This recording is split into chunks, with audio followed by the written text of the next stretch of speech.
Hello again, Mr. RG Stuff here.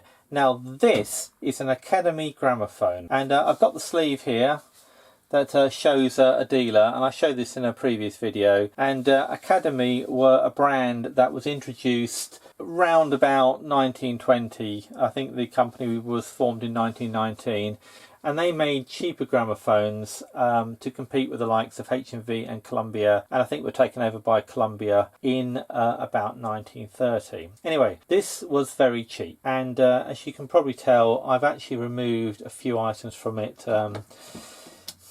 I've removed a few screws. So I've stripped this one down a bit, and I was just going to go over it and show you basically what I've got. And this has been kicking around my workshop for a while, so I'm keen to get this back in working order, and to be honest, to move it on to somebody who would appreciate it more than I do. So we've got a fairly basic tone arm. Needs a lot of cleaning up. Now, it did come with a soundbox. The soundbox isn't the correct soundbox for it, so I'm going to replace it with something else. I'll get to that in a moment. The actual platter, it's quite a small platter actually. I think it's only an 8 or 9 inch platter, and this is marked, in fact, what is it marked? B&B Limited. Never heard of them. That is the company that made the platter, and that's a good sort of cast, nice heavy platter there. I think that's the original felt on it. We've got a sort of very simple spring-loaded brake there, speed control there.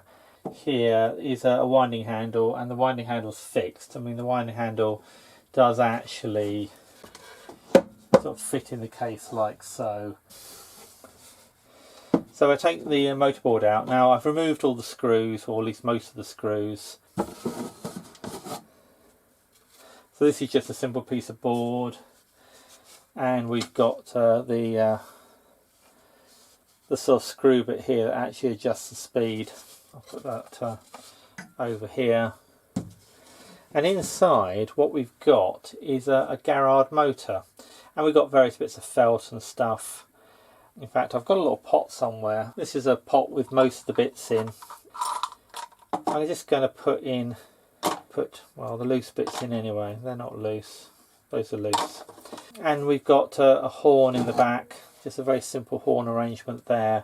It doesn't go all the way around the motor like on the better quality machines. Now, the problem with this machine is that the motor is broken. You can wind it as much as you like, it never winds up. You can also wind it backwards as well. It doesn't seem to care. And herein lies the problem, in so much that it's not obvious how to get the crank off the motor to actually get the motor out. I have this motor here, which really does look like it's the same motor. Now, I did wonder whether I was going to have to remove this rivet here to get the winding handle off. However, when I look in here, I can actually see a bit of screw thread. And indeed, when I look at this motor here, the rivet's the same rivet. So this bit here is clearly supposed to be attached to the motor, and the winding handle unscrews. So I need to find some way of stopping this bit turning while I also can wind the handle backwards. So I previously tried with a pair of pliers to hold it, and that didn't go very well. I'm going to try a bigger pair, but I'm going to put a bit of tape around it to try and protect the metalwork. Now, if you like this video and find it enjoyable, please do hit the like button so that I know and YouTube knows. Thank you.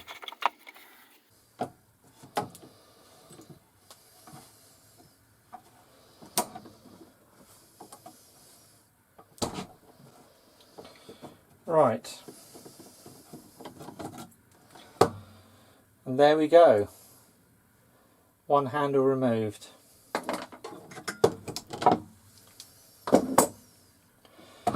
Take the motor out, and it is indeed a number 12.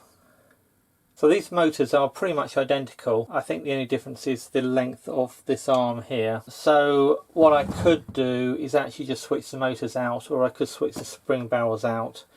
I mean, if we just have a little look at this one. I mean, you can wind it, but nothing's happening. That spring is just, well, the spring is not turning or not winding, so I think it's safe to say that the spring on that one is broken. It is pretty oily though, so possibly somebody oiled it in the vain hope of getting it working again. Right, I've popped the motor back in just temporarily. As I mentioned before, it didn't come with the right sound box, and I want to keep the sound box it came with, even though it's not actually a very valuable one. The one I plan to use is this one here.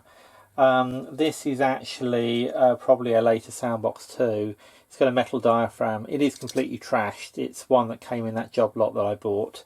However, it does actually fit the tone arm quite well. That's actually going to go, I think, with that tone arm really quite nicely. So there will be a separate video where I rebuild the sound box. Okay, well that's it for now. Thanks for watching. Hope you enjoyed it, and I'll see you in the next one.